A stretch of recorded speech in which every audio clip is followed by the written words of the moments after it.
Good morning. Good morning, thanks. I'm Joe Princiotta. I'm an Alaskan, and I'm also a crime scene investigator. Since my father's an artist and there's art in me, I'm really an artist at heart. I approach life that way, but I have an engineering background, and I love to talk. So the attorneys liked the fact that I could build rather skillful and accurate models. In those days, the computers were just coming into 3D. Now I use the computers quite a lot and do my modeling in the computer. But I produce models that would help the attorney tell their story to the jury. To do that, I have to go to often the crime scene. I do a lot of criminal defense work. I kept a second apartment in Las Vegas for 14 years, doing a good deal of criminal defense and what we call slip and fall. People who got injured at the hotel were suing the hotel, needed to make an exhibit of how they got injured. So my career has been on artistic, communication, World's Fair communication, courtroom communication, and so a lot of crime scene investigation. So when the situation with 9/11 came about, I was fascinated by the first shock of what really was America's shock and awe. And I was overwhelmed.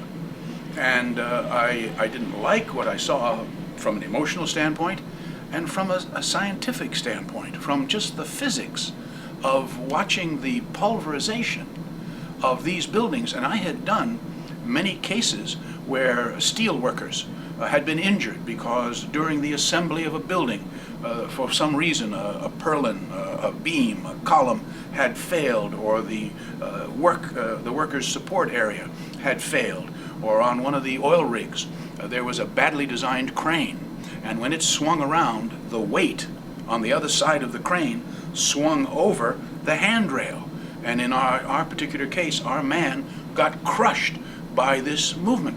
So I was a little familiar with steel, a little familiar with building construction, a lot and too much familiar with how people die and what happens to the body.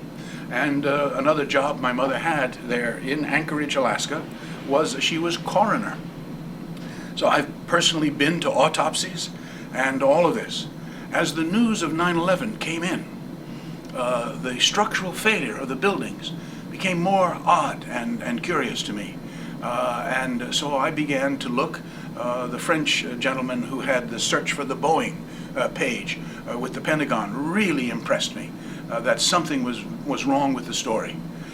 It was later that the fact that two cousins had both firefighters, and that's that's my cousin Vincent Princiotta and my cousin Josef Princiotta, were both firefighters.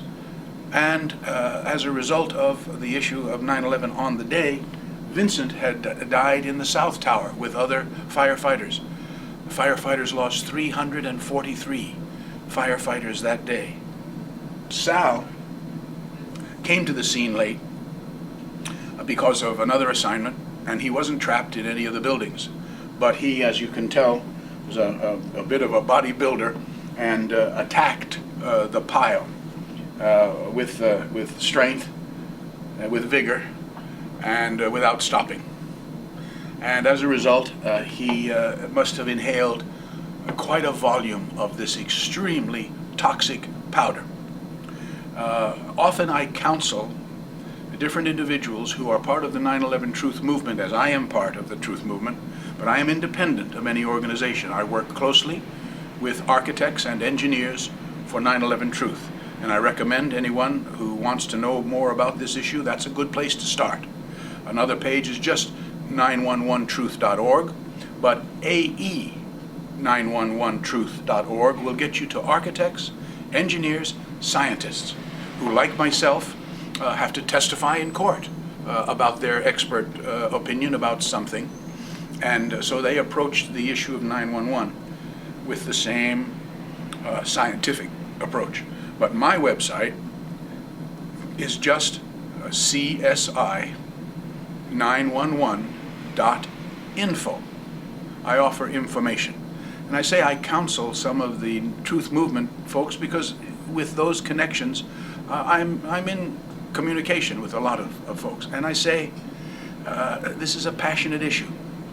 We all have an idea about who did it. We all want to solve the crime. But please be careful how you speak about 911 because you can also be misled by words you've been given and you've accepted them, and one of them is dust. The buildings did not collapse into dust. Dust happens. There's dust in this room. Dust is natural. These buildings collapsed into powder.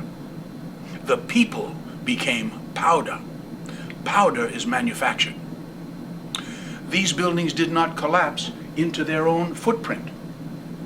These buildings powdered, pulverized, and moved outward in an explosive demolition, destruction. In addition to the Twin Towers, there's of course Building 7, with a model of which I don't have here with me today, and I apologize for that. Building 7, this is the 44th and 45th floor of these towers, was 47 stories high and collapsed later on in the afternoon after never being hit by any airplane, a few small fires. That's a building that collapsed into its own footprint. The north wall moved south. The south wall moved north. The east wall moved west. And yes, the west wall moved east. It closed like a cardboard box, sealing into itself all of its contents. And what did it contain?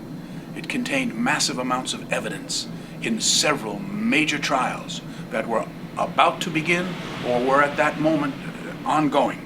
Trials of Securities and Exchange, trials regarding FBI investigations, trial involving Enron and the Enron crime against California and other places.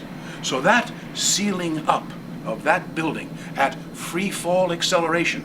Free fall is not a speed. Free fall is not a speed. Free fall is an acceleration. Use that word. Don't use dust. Use powder. It was powdered. But Building 7 was a classic controlled demolition. Building Tower 1 and Tower 2 were planned demolition. But don't use the word controlled, I suggest, because it was out of control. It was overdone. It was a real crime not done by professionals. Building 7 was a controlled demolition, clearly pre-planned, falling at free fall acceleration, faster and faster and faster during its first 100 feet. Just a classic, blowing out from underneath, somewhere out of camera, the supports sufficient to allow the building to accelerate. And that's what free fall is. It's free fall acceleration, which cannot be achieved unless there's nothing underneath the falling object. As a person is when they fall out of an airplane, by design hopefully with a parachute, they go faster and faster and faster until one of two things happens. Either their clothing forms enough resistance that they've reached terminal velocity, which in the case of if you don't have a parachute, that's what it is. But if you have a parachute, the resistance to your fall is what slows you. The building began to be resisted by what was left, was crumbling, was being crushed underneath. It's very important. Building 7, a controlled demolition. Tower 1 and Tower 2, a planned destruction, planned demolition. It's important that we use the phrases that will bring us to our goal. What is our goal? It is the goal of the family members. It is the goal of those who wish to have the crime solved. A real investigation of the facts of 9/11, the facts that were evident on the day and the facts that have been discovered since. I'm a family member, a distant cousin of Vincent Princiotta and Sal Princiotta, whose death is a direct result of the crime of 9/11. But there are many more family members in 80 different countries. In Japan, 24 people were lost in the crime. All of us, as family members, have essentially one thing that we are asking the public in general. Help us. Help us to get a final, real, open, worldwide investigation of the crime of 9/11, an examination of the facts which have come to light in the years since the crime. Essentially, as they would say in Japan, we are asking, "Tasukete kudasai." Help us. Help us answer the question. Help us find the perpetrator of the crime of 9/11. Thank you. Hi, I'm Julia Pasisi, a friend of the Lawyers Committee for 9/11 Inquiry. I just wanted to take a minute to remind you that the 20th anniversary of 9/11 is right around the corner. This anniversary is extra important because we all know it's going to get a lot of press. We need to use this opportunity to expose the truth about 9/11 to many more people.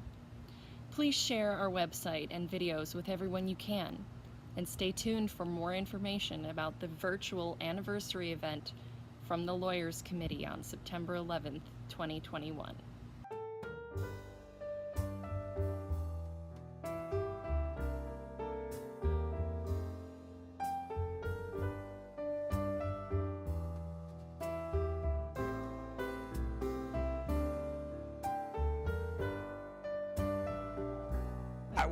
I was the CI director. We lied, we cheated, we stole. It was like we had entire training courses.